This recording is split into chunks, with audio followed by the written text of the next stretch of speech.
get this. Today we're going deep on Radharani. Ooh, Radharani. Yeah, we found this super interesting podcast episode Okay.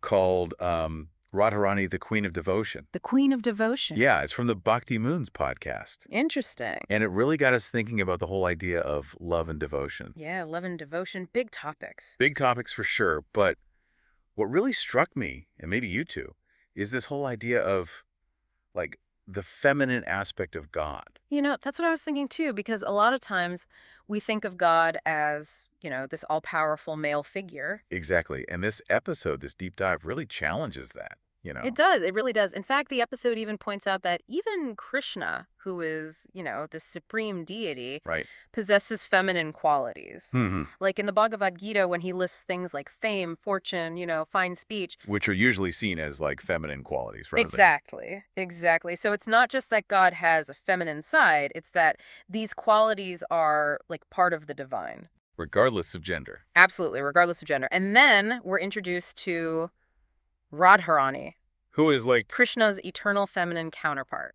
so she's not just some like mythological add-on. No, not at all. She's described as like integral to understanding like the nature of God. Okay, so like who is Radharani? Where does she come from? Well, the episode says she descended to Earth Okay. shortly after Krishna, like Right. around 5,000 years ago, Wow. in a village called Barsana.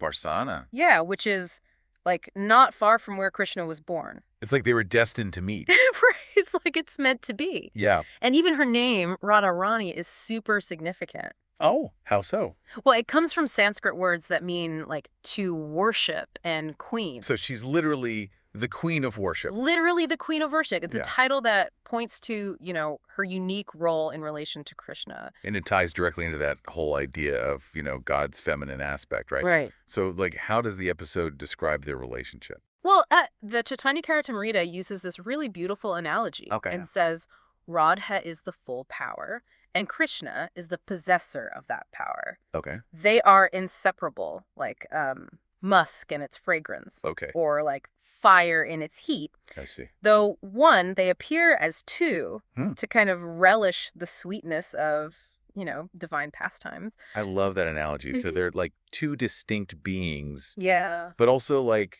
inseparable aspects of the same divine source. Exactly. And this is where it gets really interesting because you see, their love isn't just about, romantic affection. It represents a profound truth about like the nature of God. Even though God is complete, there's still a desire for relationship, for love.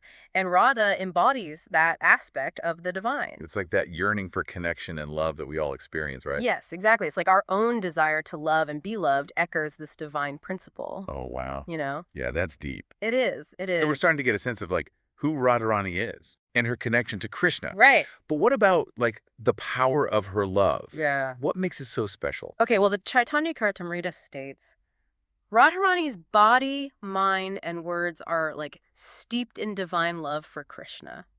Her love is so profound that it transforms her very being. Krishna, though the supreme deity, cannot fathom the depth of Radha's love. Wait, hold on. So even Krishna, the supreme deity, is overwhelmed by her love. That's what it says. That's amazing. Oh. What is it about her love that like has this profound effect? Well, Radharani possesses these unique qualities. Yeah. The episode describes her as like eternally youthful Okay. and radiantly beautiful. Her smile is said to like exude joy and serenity. Oh, wow. And her words are soothing and filled with charm. She sounds like she embodies both, like inner and outer beauty. Yeah, you're absolutely right. And she's also an incredibly gifted musician.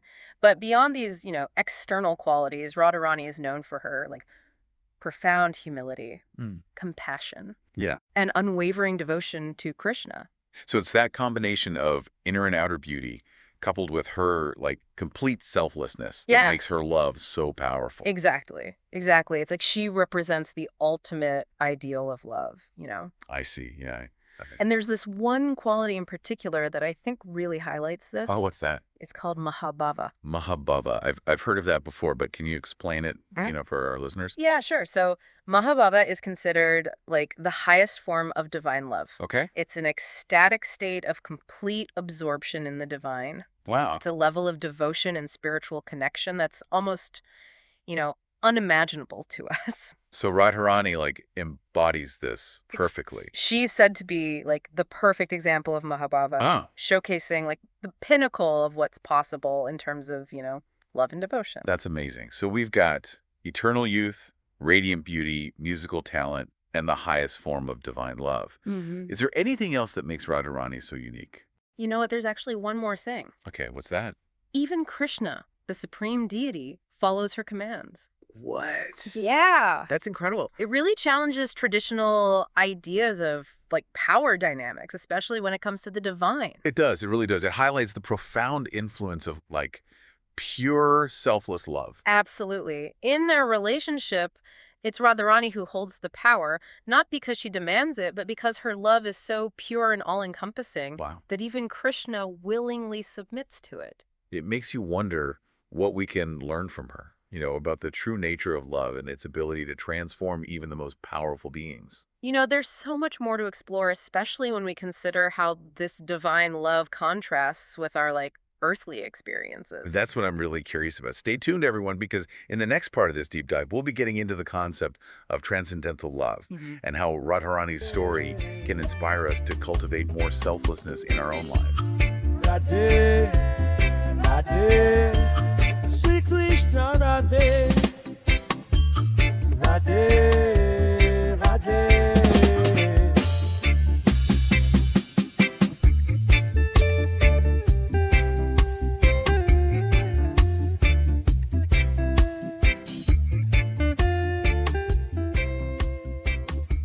What really sets Radha and Krishna's love apart is this like transcendental nature. Oh, okay. It's on a totally different level than the love we experience, like, in our everyday lives. So you're saying there's a difference between, like, divine love and the love we experience here. Totally. Think about it. The kind of love we usually see, it's often like conditional, Yeah. full of expectations, attachments. Right. It can be possessive, Hmm. demanding, and let's face it, often fleeting. Sadly, yeah, that's true. Like, people are always talking about the one. Right. Like, love is about finding someone to complete you. Yeah, and that's where the contrast with Radha and Krishna's love is so striking. Okay. It's the definition of selflessness. Mm. It's pure, unconditional, and focused on the other person's happiness above all else. It sounds almost impossible to achieve that kind of selflessness, like in human relationships. It's definitely challenging, but, the episode gives this great analogy to Oh. help us understand this kind of love. The love between a mother and child. Ah, okay. Yeah. So, yeah. It's like a mother's love is often described as the purest form of love, right? It's Right. giving, nurturing, and doesn't expect anything in return. Precisely. It's completely focused on the well-being of the other without any, like, thought of personal gain. That's beautiful. It is. But if this transcendental love is so different, like, how can we even start to grasp it, Yeah. let alone, cultivate it in our own lives? That's a great question, and it leads us to the idea of bhakti, Oh, bhakti. or, devotional service. Okay, I've heard of that, but can you kind of break that down? Sure. Bhakti is all about cultivating love and devotion for, the divine. Okay. Like imagine dedicating your thoughts, words, and actions to something bigger than yourself, Mm-hmm. surrendering your ego and aligning your heart and mind with like a higher purpose. So it's not just like rituals, it's a way of life. Yeah, exactly. Okay. It's about integrating that devotion into everything you do. And what's cool is that bhakti can actually help us cultivate the kind of selflessness that Radharani, embodies. I'm curious, how does that work? Well, bhakti shifts your focus from like me to we. Okay. It's about prioritizing other people's happiness and recognizing the divine spark within, everyone. So by practicing bhakti, we sort of chip away at our ego Exactly. and approach our relationships with more compassion. Yes. And the episode even suggests that reflecting on Radharani's qualities Okay. can be like super inspiring on this journey, Hmm. Her humility, compassion, unwavering devotion, they all serve as powerful examples. I see. So by thinking about her example, we can kind of inspire ourselves to be more giving, more understanding, Yeah. more compassionate. Exactly. And, it's not about becoming a perfect Radharani overnight. Right. It's about a process of growth and transformation. Yeah. Yeah. So small steps, making choices each day to kind of align our actions with that love. You got it. It's about showing up with the intention to love more, Yeah, give more, be more present in our interactions. I like that. Even small acts of kindness Yeah. can create a ripple effect, Hmm. a more positive and loving world. I love that. It's empowering to think that, we can contribute to that even in small ways. Absolutely. But I have to admit, it's still a bit daunting. It's understandable to feel that way. Remember, it's a process. Be kind to yourself along the way. That's good advice. That's good advice. So we've talked about the differences between like worldly love Yeah. and divine love Right. and how bhakti can help us cultivate selflessness. Anything else that like sheds light on, learning from Radharani's story?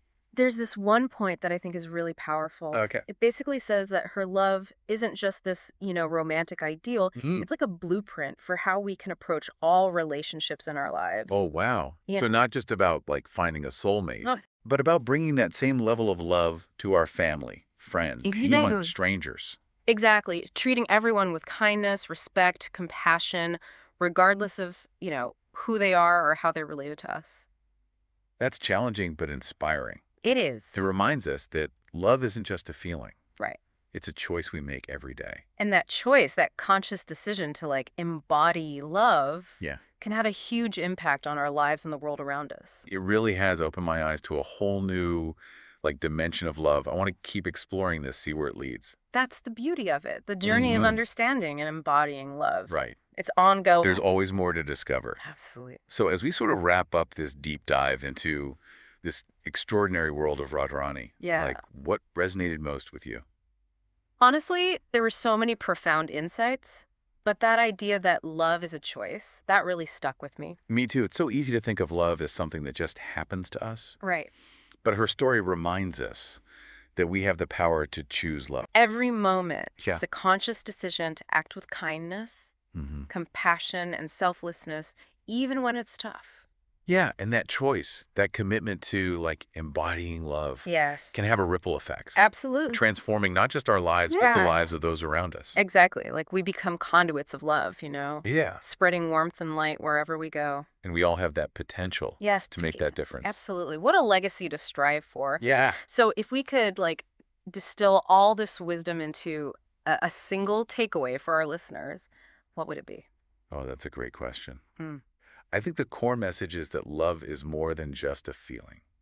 Yeah. It's an active force, I love a that. conscious choice, Yes. and a transformative power.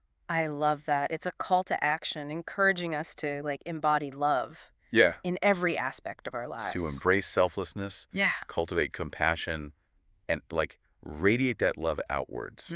Beautifully said. This has been so eye-opening for me. It shifted my perspective on love and given me a deeper appreciation for Radharani's legacy. It's been a pleasure exploring this with you. Likewise. And remember, everyone, this journey of understanding and embodying love, it's ongoing. Yeah, a continuous process of learning, growing, expanding our hearts. Exactly. So as we continue on this path, let's carry the inspiration of Radharani with us, Yeah. striving to cultivate a love that's selfless, boundless, and truly transformative. What a beautiful thought to end on. This has been a true gift. The joy of discovery is always a gift worth sharing.